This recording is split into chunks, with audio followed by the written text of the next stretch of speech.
บอสเพลงทำไมปีพอลตกรรมเท่านั้น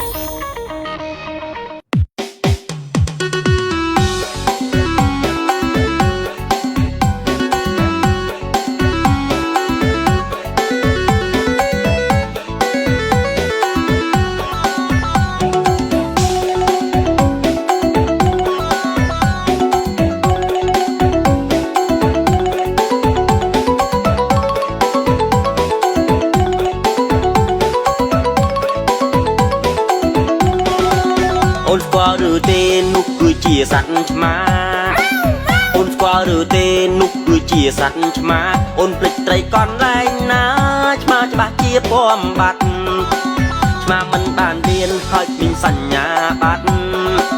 ឆ្មាមិនបានរៀនហើយគ្មានសញ្ញាបត្របើសិនលួចត្រីអូនបាត់ចាំបងជួយចាប់វាឲ្យបើសិនលួចត្រីអូនបាត់ចាំបងជួយចាប់វាឲ្យ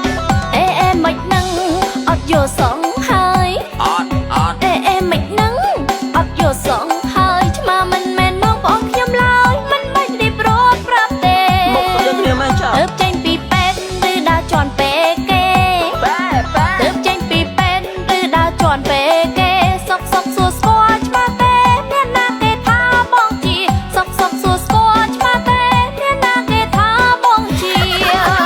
និយាយលេងតើតោះយើងស្រឡាញ់គ្នានិយាយលេងតើតោះយើងស្រឡាញ់គ្នាឲ្យពុកម៉ែអូននាំគ្នាមកដន់ដឹងបងទៅអូនស្អាតយ៉ាងនេះអូនញ៉ាំ Freshy ឬពៅ